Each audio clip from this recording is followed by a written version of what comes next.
Good morning, everyone. Today I'm going to show you how to make a sourdough starter. So we're going to start off with 2 cups of warm water. Here we go. We're going to put 1 package of yeast. Here we go.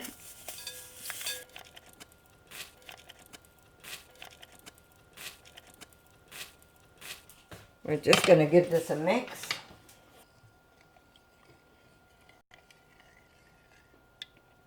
Need 2 cups of flour. There's 1. And there's 2. Now, when you're making sourdough or even if you're making like the cheese, I'm going to be putting up a cheese on my a video on my blue cheese. You do not want to use anything metal. It just does not like metal. So you want to at least use a glass container. And this is going to be pretty liquidy, as you can tell. It's almost like a pancake mixture. And the whole idea is to make this go sour. Now, that really is up to you how sour you want your dough. If you really want it to go sour, you would let this dough go for, the starter go for at least 4, even longer. But it's really up to you. What I'm going to do is I'm going to put it out today. And tonight I'm going to check it and see how it smells. It should smell sour, but it should smell nice. If you see that it's gone red, do not use it. If you do see a little bit of brown, that's okay. That's just the alcohol in the dough. So we don't want to throw that away. You just mix that right into the batter. And that's how you get your starter. So here we go. Now we're going to put this in a clean and warm place. So I'm going to use my oven for this, but it's not on. I'm just going to let it sit there and let it do its thing. I will cover it lightly because this will start bubbling and start growing on you. And if you don't want a lot of spillage, put something underneath like a tray in case it does spill on you.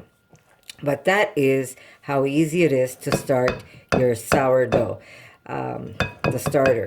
So I'm going to put this aside. And oh yes, one more tip. When you're making your bread, say you're going to take a cup full of this, because right now you've got a 2-cup measuring, you've got 2 cups of this stuff, right? You want to replace it with water and flour. So if you're taking a cup away from this, you're going to add a cup of flour and a cup of water and mix it back in again. And you're going to have more sourdough for your next loaf of bread. Unless you want to just keep starting it from scratch, that really is up to you. But here you go. Here's my starter. It's that simple. And I'm just going to set this aside and show you when I make bread out of it. Okay, just cover it loosely. Do not seal your bowl. And just put this aside and just let it rest. They say for a good sourdough, 4 days minimum. But I am going to check it every day because I want to smell my sourdough and see how pleasant it feels for me. And when I want to start making bread out of it. Because you can start making bread even up to a day or 2 after you put this to ferment. This is just a starter. After that, it's up to you how often you want to make your bread. If you're not one to make bread very often, I say just make your starter. After 2 to 4 days, check it, and if you're okay with it, then go ahead and make your bread with this. So this should be more than 1 loaf of bread. 1 cup of this should be good enough to make 1 loaf of bread. So I'll put this aside, and I'll see you after I've had this fermented. Look how beautiful, guys. Day 1. Look how beautiful. Day 1. They call this a sponge. I'm going to have this fermenting for at least, I would say at least 2 days, but I might let it go for 4 days because that's when you get the best sourdough bread, is when you let it go for 4, even 7 days. So here we go, day 1, and we're just going to keep letting it ferment, and then we're going to make some delicious bread. Look at that. This is what's good for our stomach. This is what heals us.